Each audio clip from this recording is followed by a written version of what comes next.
Andahuaylas, hogar de la iglesia de San Pedro, va más allá de ser un punto geográfico, es un rincón de emociones históricas. La elección estratégica del sitio refleja no solo una planificación arquitectónica excepcional y un símbolo colonial, sino también un criterio agudo en la ubicación. Las soluciones topográficas y climáticas demuestran una conexión armoniosa con el entorno, creando un enlace perdurable entre la fe y la comunidad, trascendiendo en la actualidad como un legado vivo. Mientras tanto, en las alturas de Juli, Puno, se erige la iglesia de San Juan de Letrán, un testamento de la rica herencia barroca. Su ubicación no es solo geográfica, sino emocional. Cada piedra tallada cuenta la historia de una fusión cultural, una danza entre la espiritualidad europea y la entidad andina. Aquí, en cada rincón, palpita el corazón de un pueblo que, a través de los siglos, ha dejado su huella en cada detalle arquitectónico. Esta iglesia no solo se encuentra en Juli, se encuentra en el alma vibrante de aquellos que la construyeron y miran en la admiración. La iglesia de San Pedro y la iglesia de Letrán comparten objetivos y soluciones similares. Respecto a la topografía, podemos resaltar que las dos solucionan la pendiente mediante una plataforma, pero la de San Pedro llega a ser un poco más pronunciada por el tema de inundaciones, mientras la de Letrán, eh, los recursos hídricos son abundantes, ya que se encuentra muy cerca del lago Titicaca. En cuanto a la iglesia de San Pedro, esta ubicación era muy esencial, ya que se encuentra muy cerca a civilizaciones de aquella época y las aproximaciones a Cusco. En cuanto a su planta arquitectónica pura, la iglesia de San Pedro apóstol de Atahualpa en Cusco, podemos decir que tiene una volumetría que se adopta a los diferentes espacios que tiene. Por ejemplo, la iglesia cuenta con una nave alargada, un transepto, una capilla laterales, un campanario, lo cual hace que este volumen sea alargado con volúmenes laterales que vendrían a ser las capillas y su campanario. En su fachada podemos ver la simetría que hay, a excepción por el campanario, pero después tiene el balcón, unos pilares de orden dórico y también algunos elementos decorativos, tanto por el lado derecho como por el lado izquierdo.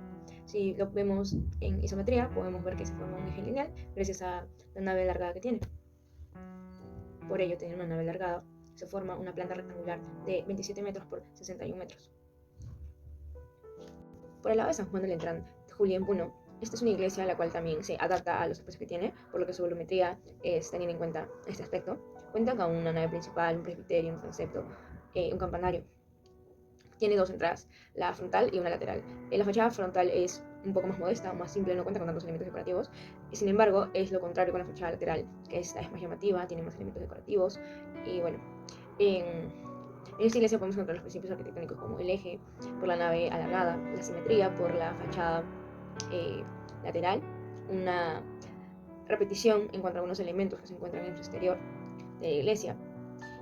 Y también podemos decir que esa iglesia tiene una planta rectangular, la cual es una planta de Ahora pasaremos a analizar el aspecto constructivo de dos iglesias importantes del barroco andino. Por un lado tenemos a la iglesia San Pedro Apóstol de Atahualilillas en Cusco y la iglesia de San Juan de Letrán de Juli en Puno. Por una parte, el sistema constructivo a utilizar por ambas iglesias fue el sistema de par y nudillo, el cual era correspondido por materiales obtenidos propiamente del lugar, es decir, en donde ambas iglesias estaban emplazadas. En este caso, el sistema par y nudillo correspondía de una armadura justamente de par y nudillo que vendrían a ser tablones de madera, ¿no? Colocados en forma de un techo doble agua. Y en este caso, esa era la primera capa, la cobertura de lo que vendrían a ser tanto listones de madera, ¿no? En cuanto a sus entablamentos. Y la segunda capa vendría a ser una capa de barro, ¿no? Para lo que va a adherirse a lo que vendría a ser la estructura de madera.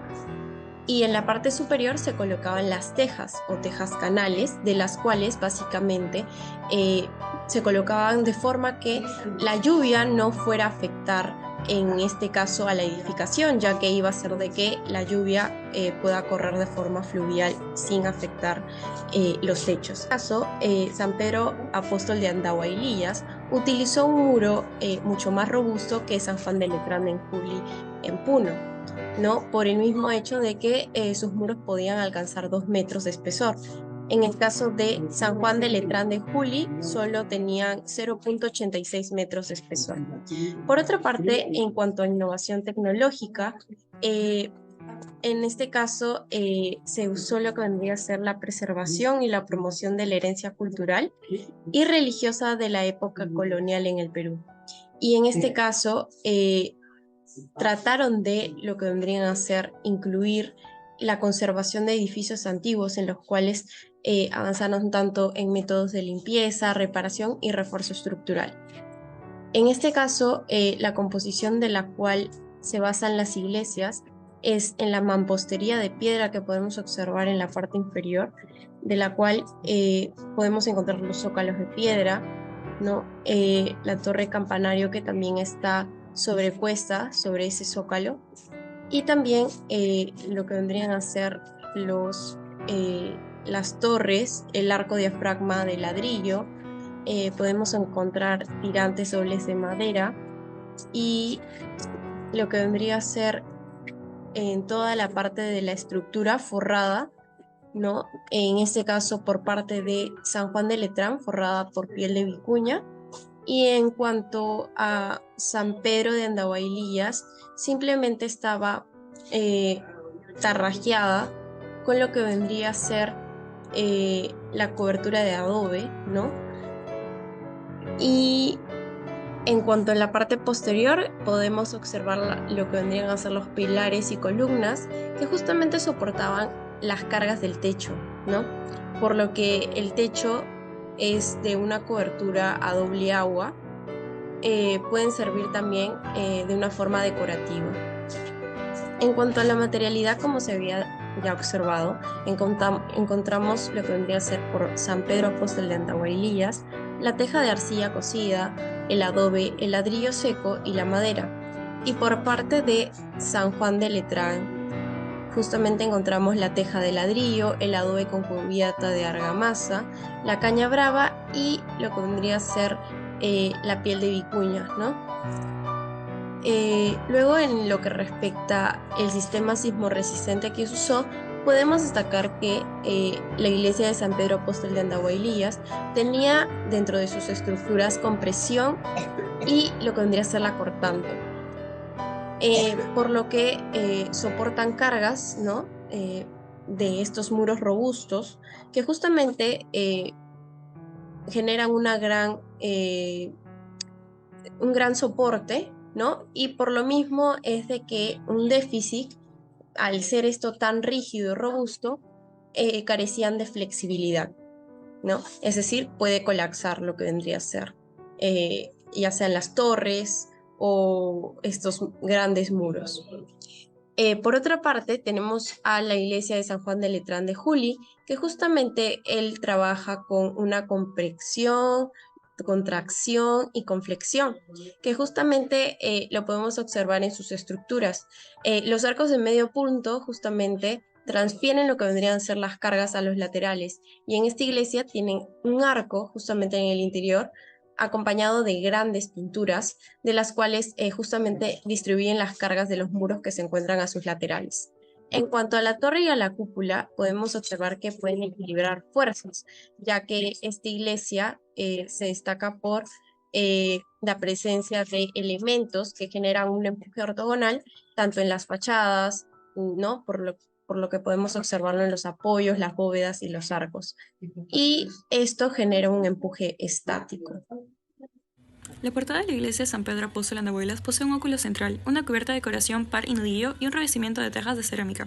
En la parte central, arriba del balcón, posee un arco adintelado y un baptisterio de la zona del lado izquierdo en el primer nivel. En la parte central se encuentran las hornacinas, pilastras y arcos de punto entre pilares dóricos. En la parte superior posee una capilla abierta tipo balcón, eso para que los indígenas que no deseaban ingresar al templo aún así tuvieran la opción de escuchar la misa. En la torre posee un campanario de 2 campanas, de base maciza y base cuadrada. Esto nos da a mostrar que posee una fachada de estilo renacentista. Diferencia de la fachada de la iglesia de San Juan de Letrán, de Juli. En la fachada, al igual de la iglesia de San Pedro, encontramos revestimientos de tejas, 2 campanarios y posee techos de aguas inclinados. Esta fachada, además de poseer una puerta lateral, un zócalo y una portada de ingreso principal, posee esculturas que representan escenas bíblicas. En el análisis interno, la iglesia de San Pedro posee un estilo barroco. Posee un calvario que está tallado en madera de aliso, acabada en pan de oro, con sectores que llevan pan de plata y polícroma. En la parte posterior del altar se encuentran las estructuras de madera, con varios anclajes, piezas de madera insertadas en el adobe amarradas con cintas de cuero. En el análisis de la iglesia de San Juan de Letrán tiene un estilo renacentista. Por dentro se encuentran columnillas de mármol blanco, para ser exactos 8. Su cambio son de planta circular octogonal. Posee grandes lienzos en su fachada que también presentan referencias de las escenas bíblicas. Un dato curioso es de que la iglesia de San Pedro posee una fachada renacentista y un interior barroco, a diferencia de la iglesia de San Juan de Letrán, que posee un exterior barroco y un interior renacentista.